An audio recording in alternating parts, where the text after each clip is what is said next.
ఈనాటి మన ఆసక్తికరమైన విశ్లేషణకు స్వాగతం.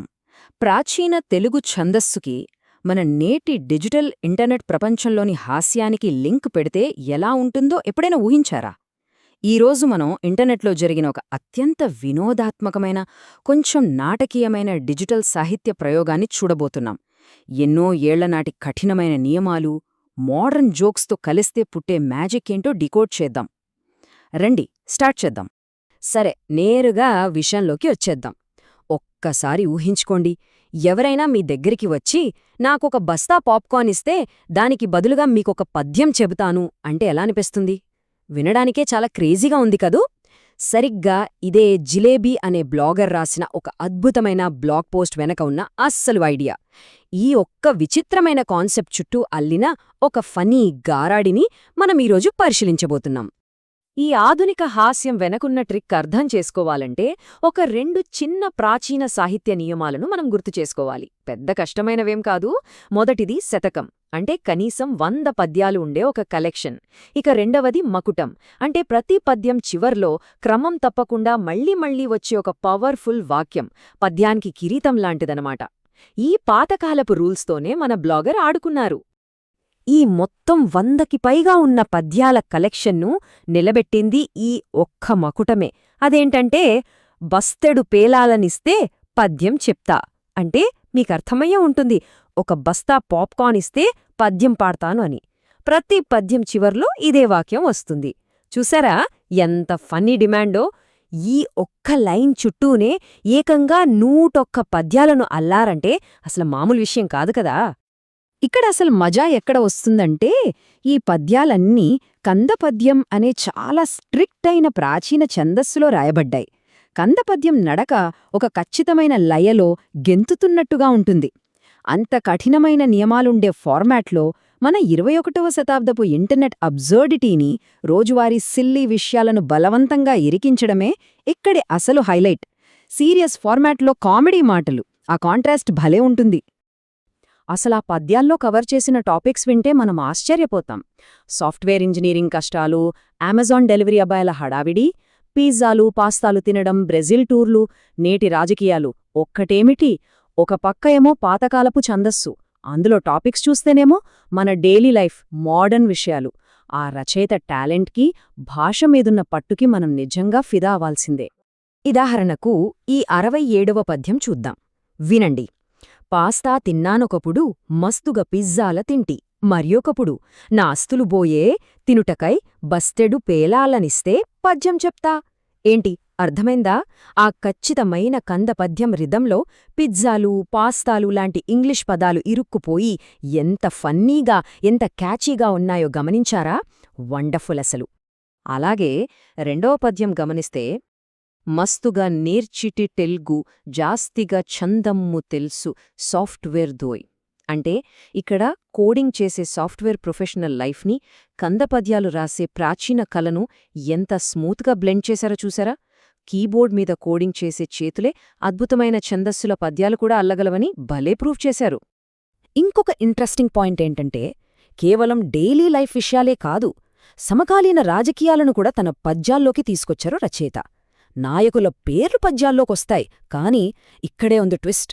అందులో ఎలాంటి రాజకీయ పక్షపాతం ఉండదు.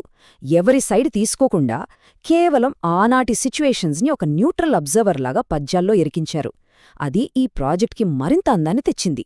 అయితే ఈ బ్లాగ్లో పద్యాలు మాత్రమే కాదు, అంతకు మించిన అసలైన వినోదం ఎక్కడుందంటే కామెంట్ సెక్షన్లో ఉందండి. డిజిటల్ భువన విజయం అని చెప్పొచ్చు దీన్ని. శ్రీకృష్ణదేవరాయల ఆస్థానంలో కవులు ఎలాగైతే కూర్చుని సాహితీ చర్చలు, సరదాలు చేసుకునేవారో, సరిగ్గా అలాంటి కోలాహలమే, ఆరోగ్యకరమైన వాతావరణమే ఈ ఆధునిక డిజిటల్ కామెంట్ సెక్షన్లో మనకు కనిపిస్తుంది. ఈ ఆన్లైన్ సభలో సందడి చేసిన ముఖ్యమైన కామెంటర్లు కొందరున్నారు.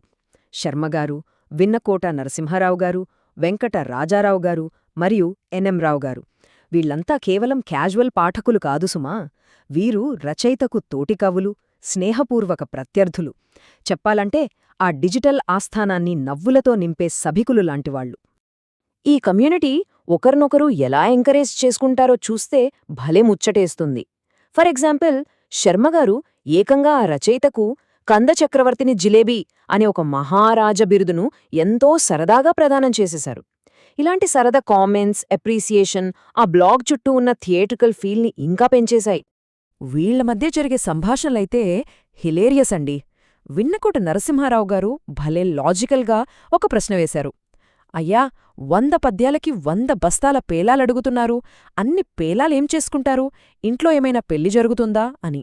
దానికి మన రచయిత కూడా కవిత్వంలోనే బదిలిస్తూ, ఇదంతా కందపద్యపు బిగిని, అందాన్ని ఎంజాయ్ చేయడానికి ఆడే ఒక ఆట మాత్రమేలేండి అని కూల్గా ఆన్సరిచ్చారు.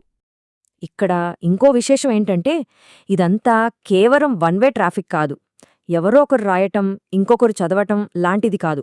పాఠకులు కూడా ఏమాత్రం తగ్గకుండా రచయితలాగే ఖచ్చితమైన కందపద్య ఛందస్సులోనే రిప్లేస్ ఇవ్వడం మొదలుపెట్టారు.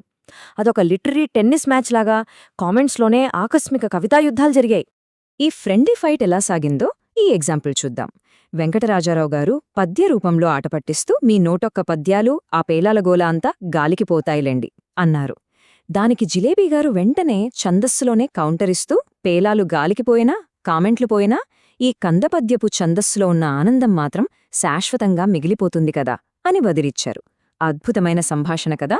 ఈ కమ్యూనిటీలో కేవలం జోకులు, సెటైర్లు మాత్రమే కాదు, అప్పుడప్పుడు డీప్ గ్రామర్ డిస్కషన్స్ కూడా జరిగేవి. కామెంట్స్లో షట్పదం అనే దానిపై పెద్ద చర్చే జరిగింది. అంటే ఒక పద్యంలోని 4 లైన్లను 6 చిన్న లైన్లుగా విడగొత్తే ఛందస్సు మారుతుందా లేదా అని. వినడానికి కొంచెం నర్డీగా, టెక్నికల్గా అనిపించినా వాళ్లకు భాషమీద ఉన్న నాలెడ్జ్, ప్యాషన్ ఈ చర్చల్లో స్పష్టంగా కనిపిస్తుంది. ఆ వ్యాకరణ చర్చలో వచ్చిన ఒక ఐకానిక్, అత్యంత ఫన్నీ మూమెంట్ ఇది.